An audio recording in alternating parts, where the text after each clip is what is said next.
दोस्तों आज women's premier league 2026 का नोवा मुकाबला गुजरात और आरसीबी की टीम के बीच में खेला गया और ये मुकाबला बेहद ही रोमांचक देखने को मिला।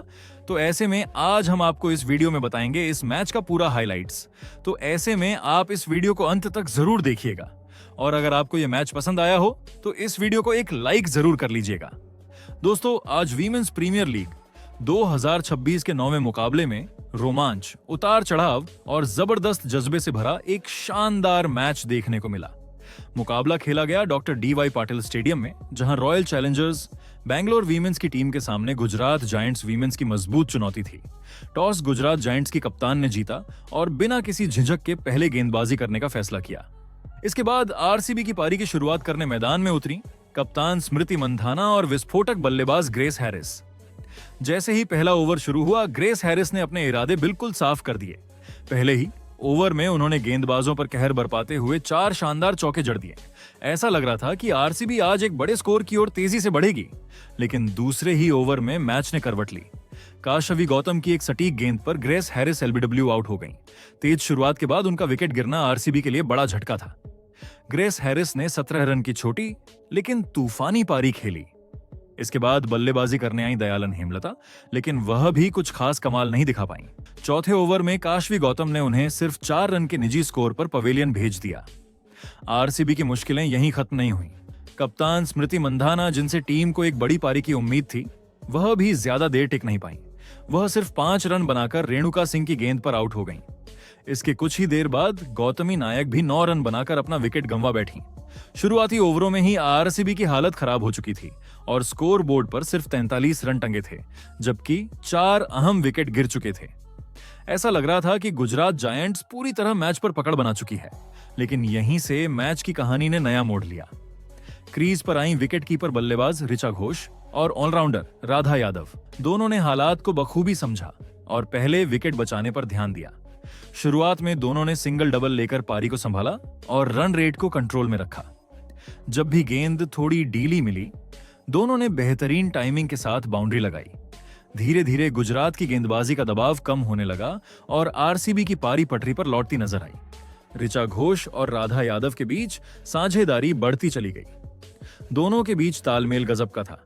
मैदान के चारों ओर शॉट्स लग रहे थे और दर्शकों का उत्साह भी चरम पर पहुंच गया। देखते ही देखते दोनों के बीच शतकीय साझेदारी पूरी हो गई। यह साझेदारी आरसीबी के लिए जीवनदान साबित हुई। राधा यादव ने न सिर्फ जिम्मेदारी से बल्लेबाजी की, बल्कि सही समय पर आक्रामक रुख भी अपनाया और अपनी शानदार 50 पूरी की।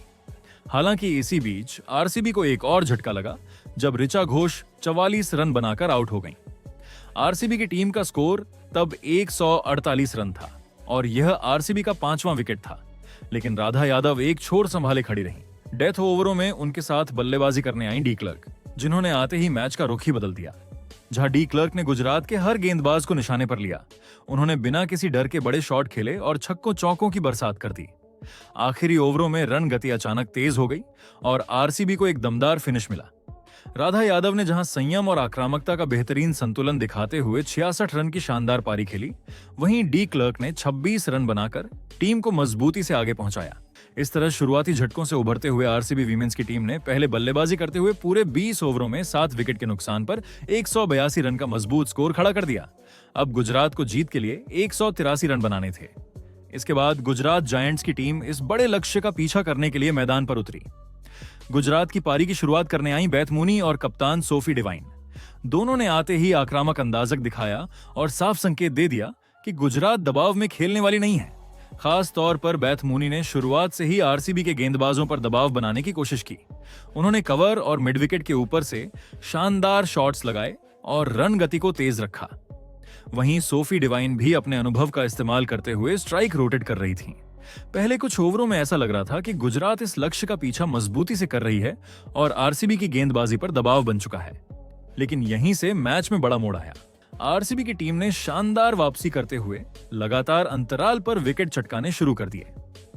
चौथे ओवर में गुजरात को पहला बड़ा झटका लगा जब अरुंधति रेड्डी ने कप्तान सोफी डिवाइन को सिर्फ 8 रन के स्कोर पर पवेलियन भेज दिया। डिवाइन का विकेट गिरते ही गुजरात की रन गति पर ब्रेक लग गया और आरसीबी का आत्मविश्वास अचानक बढ़ गया। इसके बाद बेथ मूनी क्रीज पर जमी हुई थीं और उन्होंने कुछ आकर्षक शॉट्स भी लगाए, लेकिन वह ज्यादा देर तक टिक नहीं पाई। 5वें ओवर में श्रेयांका पाटिल ने उन्हें आउट कर दिया। बैथ मूनी ने 27 रन की तेज तर्रार पारी खेली, लेकिन उनका विकेट गिरते ही गुजरात की पारी लड़खड़ा गई।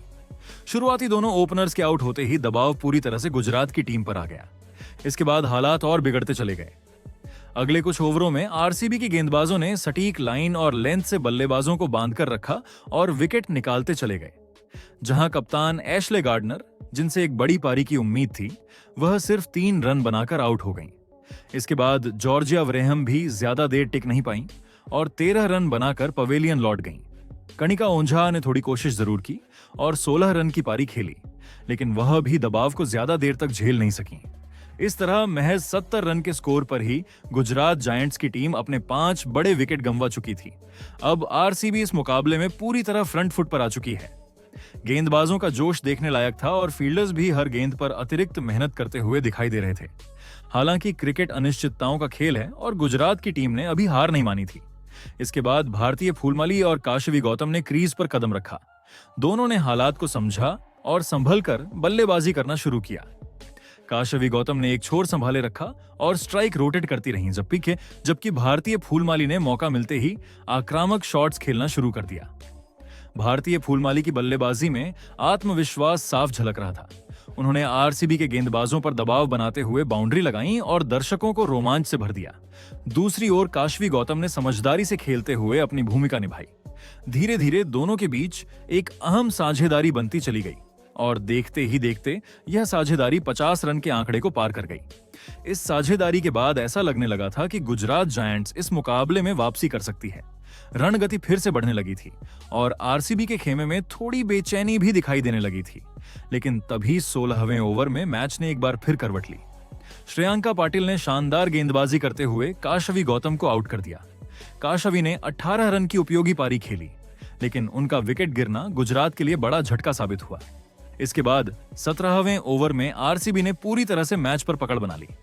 इस ओवर में गुजरात को 2 बड़े झटके लगे। पहले भारतीय फूलमाली, जो उस समय सेट बल्लेबाज थीं, बड़ा शॉट खेलने के प्रयास में लोरेन बेल की गेंद पर आउट हो गईं। भारतीय फूलमाली ने 39 रन की शानदार पारी खेली और अपनी टीम को उम्मीद दी, लेकिन उनका विकेट गिरते ही गुजरात की जीत की उम्मीदें भी लगभग खत्म हो गईं। इसी ओवर में दूसरा झटका तब लगा जब शिवानी सिंह बिना खाता खोले पवेलियन लौट गईं। लगातार विकेट गिरने से गुजरात की पारी पूरी तरह बिखर गई। अब टीम के पास सिर्फ 2 विकेट बचे थे और रन भी काफी ज्यादा चाहिए थे। डगआउट में बैठे खिलाड़ी भी मायूस नजर आने लगे थे।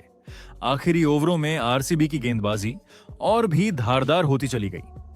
19वें ओवर में आरसीबी ने शानदार प्रदर्शन करते हुए गुजरात के बचे हुए दोनों विकेट भी झटक लिए। इस तरह पूरी गुजरात जायंट्स की टीम 150 रन पर ऑल आउट हो गई और रॉयल चैलेंजर्स बैंगलोर वीमेंस की टीम ने यह मुकाबला 32 रन के बड़े अंतर से अपने नाम कर लिया।